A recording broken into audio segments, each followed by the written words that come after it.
Selanjutnya hadits nomor 271. Tepatnya hadits nomor 4 dengan sanad sahih juga. Kalau sebelumnya itu sahih di ghairihi yang 270 dan 269 juga sahih. Dan ini juga hadits 271 adalah hadits yang sahih.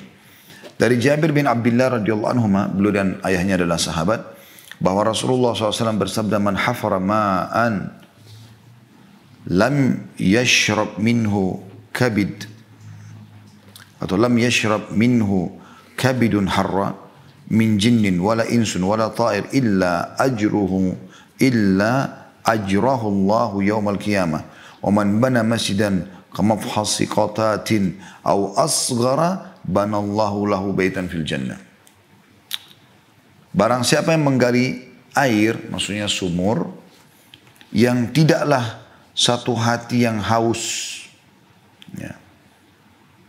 Maksudnya adalah yang membutuhkan air, bukan benda mati, bukan kayak batu misalnya. Dari jin, manusia, burung yang minum dari sumur itu atau sumber air itu, melainkan pasti Allah akan memberinya pahala pada hari kiamat dari minumnya mereka itu. Barang siapa yang membangun satu masjid, sekalipun seperti sarang burung belibis, ya, atau lebih kecil bahkan dari itu, maka Allah akan membangun atau membangunkan untuknya sebuah istana atau rumah di surga. Diriwayatkan oleh Ibnu Khuzaimah dalam sahihnya, dan Ibnu Majah meriwayatkannya dengan menyebutkan masjid saja dengan sanad sahih. Di sini teman-teman sekalian, hadits ini mirip dengan hadis sebelumnya, cuma memang ada tambahan di potongan awal hadis. Jadi pelajaran yang kita bisa ambil adalah potongan peringatan tentang pentingnya membangun atau membuat sumur, sumber kehidupan, air. Ya. Karena Nabi SAW mengatakan barang siapa yang menggali sumur, maka jin, manusia, hewan-hewan yang minum darinya akan menjadi sumber pahala bagi orang yang menggalinya. Oleh karena itu teman-teman, termasuk amal jariah yang sangat baik adalah menggali sumur. Ya. Anda cari lokasi-lokasi yang lokasi itu butuh sumur, perkampungan misalnya, coba. Ya, itu insya Allah akan sangat besar manfaatnya. Saya pernah, alhamdulillah kami di yayasan punya aktivitas itu. Di salah satu wilayah dulu di Sulawesi, sempat ada sekretaris yayasan yang izin sama saya untuk meninjau beberapa lokasi untuk sumur dari donatur yang, atau supaya dana donatur yang masuk bisa kita segera alokasikan. Ya. Karena salah satu yang saya titik beratkan di yayasan adalah setiap ada dana, kita nggak boleh pendamkan lama-lama. Usahakan kita sudah sosialisasikan atau kita alokasikan tepat sasaran insya Allah sebagai amanah. Maka dia datang ke satu lokasi dan dia beritakan kepada saya, dia mengatakan, Ustaz,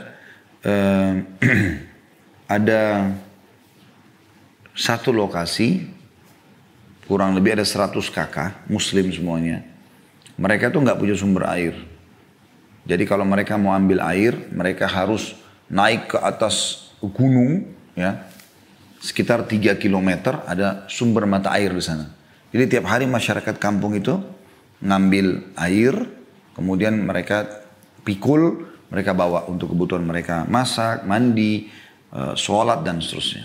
Di perkampungan itu ada masjid, tapi memang mereka nggak ada sumber air kecuali di situ. Maka sempat jazakallahu khair, sekretaris yayasan memberikan masukan kepada saya, Ustaz, kita rencana setelah diskusi kita coba sumber mata air itu kita buatkan semacam bendungan kecil, ya. Kemudian kita pasangkan pipa-pipa sejauh 3 kilometer itu untuk kemudian kita salurkan bukan ke rumah semua masyarakat, tapi kita salurkan ke masjid. Karena masjid itu kebetulan ada di tengah-tengah pemukiman masyarakat. Supaya orang kalau mau sholat mudah. Dan mereka tinggal buka keran, memang sumbernya langsung dari mata air sana. Ya. Juga masyarakat sudah tidak perlu jalan 3 kilometer, tinggal ngambil saja. Saya bilang bagus, silahkan. Setelah kita hitung-hitung waktu itu, ya, ini mungkin sekitar 15 tahun lalu atau lebih. Biayanya semua 6,5 juta. Tapi 100 kakak bisa hidup dari situ. Itu luar biasa. Gitu. Ada juga banyak yang kami sudah sosialisasikan di Jawa Tengah, ya, di beberapa titik-titik di seluruh atau di wilayah Indonesia itu di Nusantara ini. Alhamdulillah Manfaatnya besar sekali. Masyarakat itu sangat berterima kasih karena sangat terbantukan dengan air. Karena kadang-kadang mereka kerepotan sekali untuk mencari air. Dan ini bagian daripada hal yang sangat baik. Pernah seseorang datang kepada Abdullah bin Mubarak rahimahullah, salah satu ulama tabi'in yang masyhur. Kemudian dia kebetulan orang ini punya luka semacam bisul itu di lututnya dan bernanah terus. Sudah 7 tahun tidak sembuh-sembuh. Dia udah coba obat ini, obat itu nggak bisa-bisa. Kemudian dia datang kepada Abdullah bin Mubarak lalu dia bertanya, kira-kira apa saran Anda? Kata beliau, carilah satu lokasi muslimin yang membutuhkan sumber air, sumur. Gali di sana. Niatkan lillahi ta'ala dan bertawassullah dengan itu. Maksudnya kau minta agar dengan gali sumur itu bisa jadi bisa jadi penyebab sembuhnya lukamu ini. Maka orang itu pun melakukan dalam beberapa hari saja lukanya kering dan akhirnya sembuh. Seperti itulah. Ini tambahan tadi dari hadis-hadis sebelumnya. Lalu potongan yang selanjutnya adalah mirip dengan tadi, cuman ada tambahan juga manfaat di sini, yaitu kata Nabi SAW, siapa yang membangun masjid ya, seperti sarang burung belibis atau burung yang kecil, di sini dikatakan au asghar, ini tambahan manfaatnya luar biasa, atau bahkan lebih kecil dari itu. Kalau ukuran satu butir telur saja, ya, cuma seperti lingkaran jempol kita dengan jari tengah, ya, itu sudah bisa dapat istana di surga. Bagaimana dengan kalau lebih kecil lagi, ya, lebih kecil lagi daripada itu. Artinya dia cuma mampu dengan 1.000 rupiah, 500 rupiah, apa yang dia mampu, dia nyumbang, gitu kan. Maka juga sudah cukup kata Nabi SAW. Dan barang siapa yang membangun satu masjid sekalipun seperti sarang burung belibis atau lebih kecil, maka Allah membangunkan untuknya sebuah rumah di surga. Ini keutamaan jangan sampai kita luputkan. Nah hadis setelahnya mirip dengan itu, tapi dijelaskan tentang kadar ukurannya. Seperti ukuran telur. Saya langsung bacakan hadis nomor 272, tepatnya hadis urutan 5 di dalam pasal kita ini dengan sanad sahih. Diriwayatkan oleh Ahmad dan Al-Bazzar dari Ibnu Abbas radhiyallahu anhuma dari Nabi SAW bersabda, hanya saja keduanya berkata, kata di sini Al-Mundhiri, kamafhasi qatatin li baydhiha, seperti sarang burung belibis untuk telurnya. Ya. Jadi maksudnya riwayat Ahmad dan Al-Bazzar juga di riwayat nomor 5 ini atau nomor 5 atau tepatnya hadis dari awal bab kita 272, ada tambahan dari riwayat yang nomor 4 tadi 271, disebutkan Nabi SAW bersabda di hadis sebelumnya nomor 4, barang siapa yang membangun satu masjid sekalipun seperti sarang burung belibis, langsung dikatakan atau lebih kecil. Nah riwayat Imam Ahmad dan juga Al-Bazzar ada tambahan seperti sarang burung belibis untuk telurnya. Ya, jadi kalau telur pas ukuran gitu dibuat sarang untuk satu telur. Ini tidak mengganggu atau tidak tentunya bentrok dengan riwayat yang sebelumnya, tapi ini mempertegas bahwasanya kalau orang bangun hanya seperti ukuran telur burung saja, dan kita tahu sebenarnya tadi mohon maaf jari yang saya gambarkan ini jempol sama jari tengah ini mungkin telur ayam ya. Kalau telur burung biasanya lebih kecil lagi, ya. Lebih kecil, mungkin sangat kecil, mungkin hanya ya sepertiga dari jari ini apa tadi yang saya kasih lingkaran itu ya. Jadi ini seperti kita pernah lihat burung puyuh, telur burung puyuh dan sejenis itu biasanya telurnya kecil-kecil. Contoh saja. Nah sekecil itu pun dia bangun masjid, artinya dia ikut partisipasi menyumbang di masjid-masjid yang sedang direnovasi atau dibangun, maka insya Allah dia sudah dapat istana di surga. Kemudian hadis selanjutnya masih sama, tetapi ada tambahan lafaz juga ini merupakan manfaatnya, yaitu hadis nomor 273 dari awal bahasan kitab kita dan urutan 6 di pasal kita ini, sanadnya hasan li ghairihi, ya. Dari Abdullah bin Amr radhiyallahu anhuma, dia berkata Rasulullah SAW bersabda, man bana lillahi masjidan banallahu lahu baitan fil jannati awsa'u minhu. Barang siapa yang membangun satu masjid karena Allah, maka Allah membangun untuknya sebuah rumah di surga yang lebih luas darinya. Diriwayatkan Ahmad, ya, riwayat ini, dan dikatakan sanadnya agak lemah, tapi setelah ditelusuri oleh Syekh Albani dia menjadi hasan di ghairihi. Dia menjadi hasan karena dikuatkan dengan riwayat yang lain. Di sini ada tambahan kalimat yang kita ambil manfaat darinya itu, barang siapa yang membangun suatu masjid karena Allah, maka Allah membangun untuknya sebuah rumah di surga yang lebih luas darinya. Nah, ada kalimat di sini tambahannya yang lebih luas darinya. Jadi, walaupun kita bangun, ya, luasnya misalnya cuma 10 kali 10 atau 5 kali 5, ya, maka di surga akan diberikan jauh lebih besar daripada itu. Sebagaimana saya tadi sempat singgung di awal pertemuan kita ya. Kalau surga itu seluas langit dan bumi, maka bangunannya menjulang tinggi walaupun kita cuma membangun masjid kecil di muka bumi. Tentu Allah Subhanahu wa taala memberikan sesuai dengan kadar pengorbanan seseorang. Kita tidak bisa samakan antara orang yang menyumbang hanya beberapa ratus ribu rupiah dengan orang yang memang membangun semua masjid itu dan dana dia pribadi. Tentu makin besar upayanya maka makin besar balasannya. Karena kata Nabi SAW, inna ilhamal ajri ma'ilhamil bala, sesungguhnya besarnya kadar balas sesuai dengan besarnya kadar cobaan. Bisa bermakna juga cobaan sini adalah pengorbanan. Gitu. Hadis selanjutnya, peringatan bagaimana caranya untuk mendapatkan istana di surga. Yaitu ikhlas. Karena biar Anda bangun masjid semewah istana, luas, ya, dengan luar biasa orang semua terpukau melihatnya. Kalau tidak ikhlas, hanya riya, maka tidak ada apa-apa.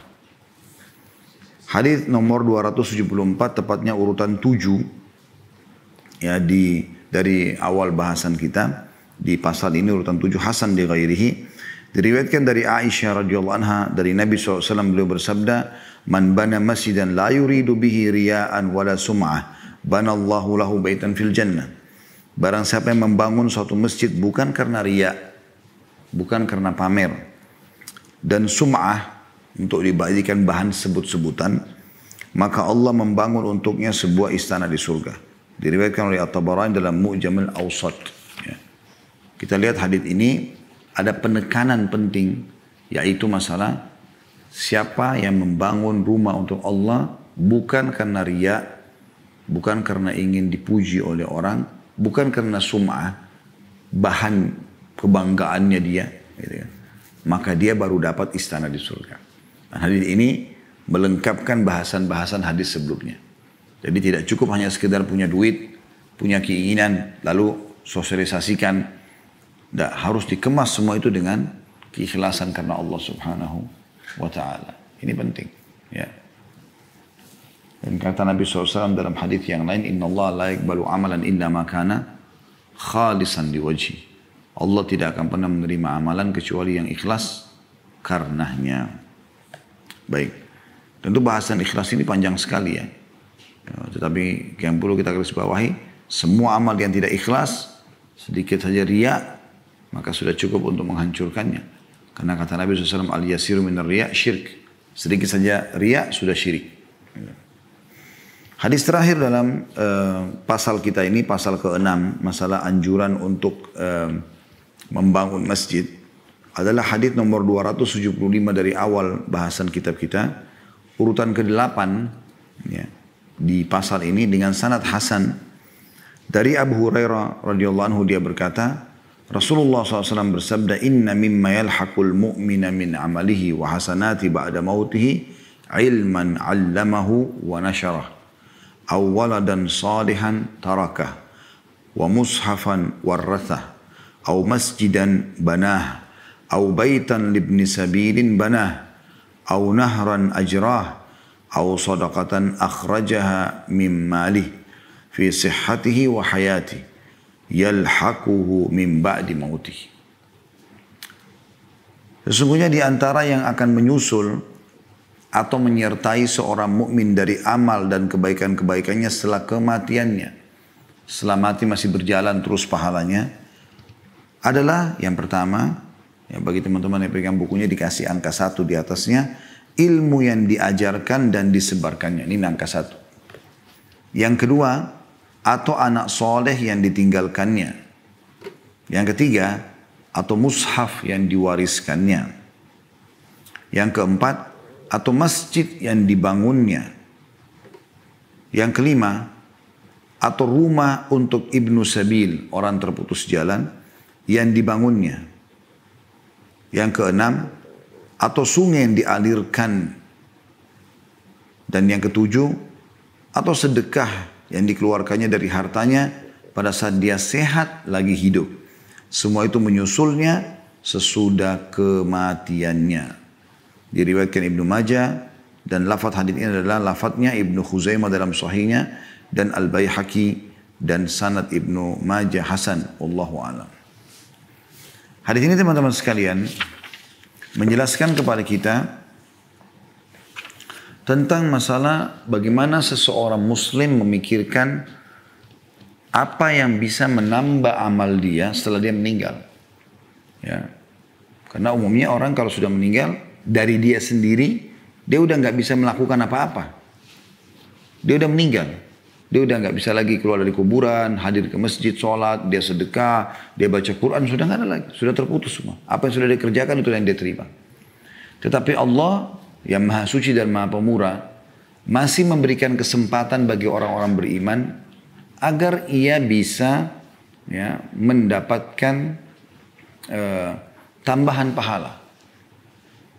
Asal memang dia coba untuk meninggalkan beberapa amalan yang bisa menjadi sumber amal dia nanti atau sumber tambahan pahala dia. Dan dalam riwayat ini dijelaskan masalah itu. Sangat bahagia teman-teman sekalian kita kalau sudah meninggal dan tidak bisa lagi beramal, tapi terus saja bertambah pahala itu. Dan ini ada dua sumber ya. Sumber pertama dari kita sendiri, kita semasa hidup kita siapkan itu. Sumber yang kedua adalah memang ada orang-orang di sekitar kita memang yang mencintai kita semasa hidup dan mereka soleh. Kemudian mereka sibuk mendoakan kita. Cuman yang kedua ini jarang gitu. Ada tapi jarang. Ya. Dan tidak bisa diharapkan 100%.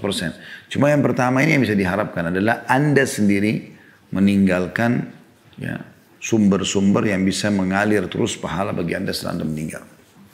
Kita dengarkan bagaimana penyampaian Nabi SAW tentang sumber-sumber tersebut. Sesungguhnya di antara yang akan menyusul atau menyertai seorang mukmin dari amal dan kebaikan-kebaikannya setelah kematiannya adalah yang pertama ilmu yang diajarkan dan disebarkannya. Nah, ini puncaknya adalah ilmu agama. Oleh karena itu teman-teman sekalian, menuntut ilmu agama adalah kewajiban bukan pilihan. Bagaimana kita betul-betul fokus belajar agama ini. Dan ini bukan pilihan, ini kewajiban sekali lagi. Kalau pelajaran agama yang lain, pelajaran selain agama adalah hukumnya sunnah.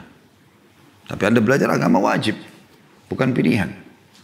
Maka boleh saja Anda seorang dokter, Anda seorang arsitek, Anda seorang pengacara, Anda seorang notaris, Anda seorang jurusannya apapun selain daripada agama. Tidak boleh luput dari Anda untuk menjadi seseorang yang alim juga di sisi agama. Karena dia faham. Di dokter yang faham agama, yang hafal Quran, memahami hadis-hadis Nabi SAW, arsitek juga begitu dan seterusnya. Nah nanti ilmu agama yang Anda ajarkan akan menjadi manfaat.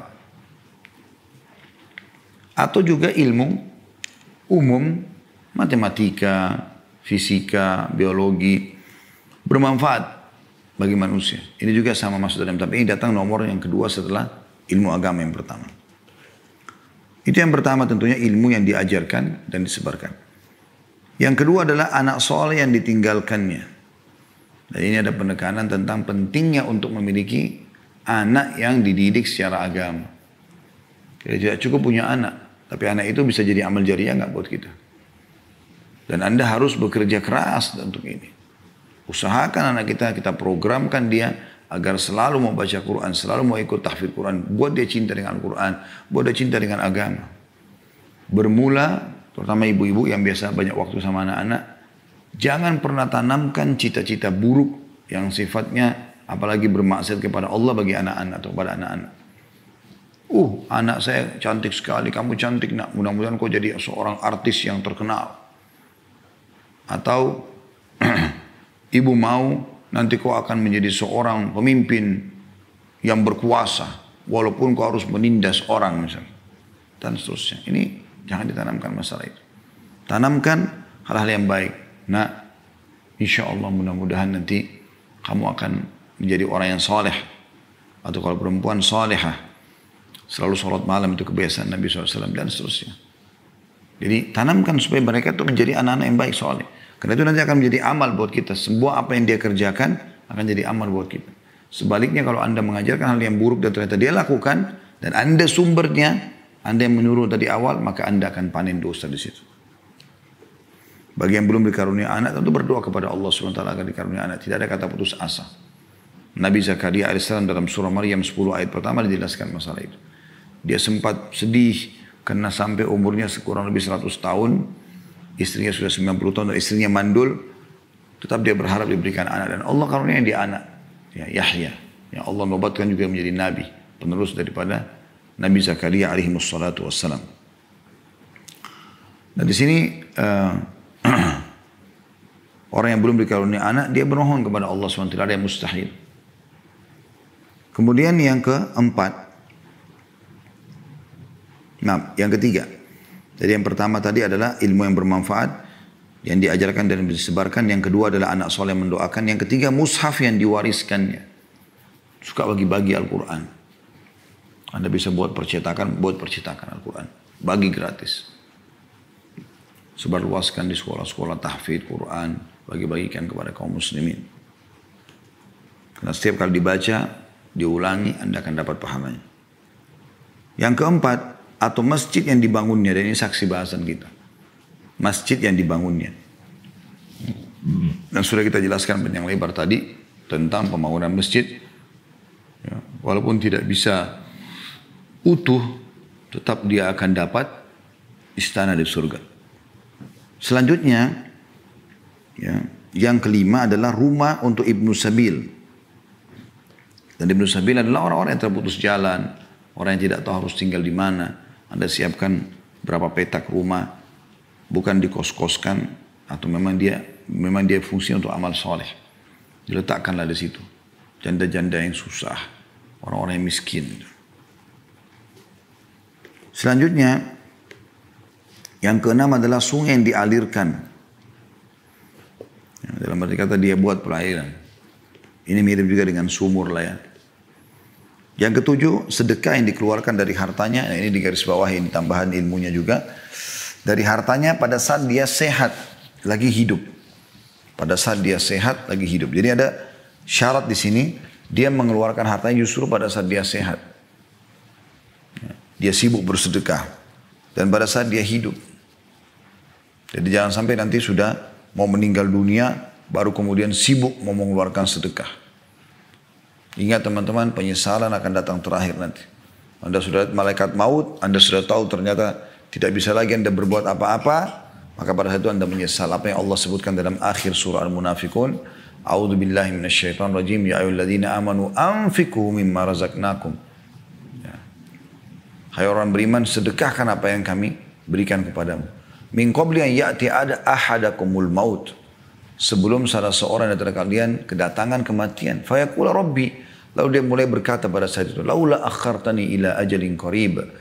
Tidakkah engkau memberikan aku sedikit saja waktu? Untuk apa? Untuk kumpul sama istri sama anak lagi? Untuk kumpul sama suami? Enggak. Fa as-saddaq. Maka aku akan bersedekah. Wa aku minas salihin. Dan aku akan termasuk orang-orang yang salih. Karena penyesalan akan datang, maka ada kesempatan jangan disia-siakan. Walaupun mungkin kadang-kadang kita jengkel karena ada orang yang datang minta. Tapi enggak usah peduli dengan itu. Karena tugas kita adalah berhubungan atau hubungan kita sama Allah SWT. Baik orang itu datang minta baik-baik ataupun dia minta dengan kurang baik. Intinya kita disuruh bersedekah.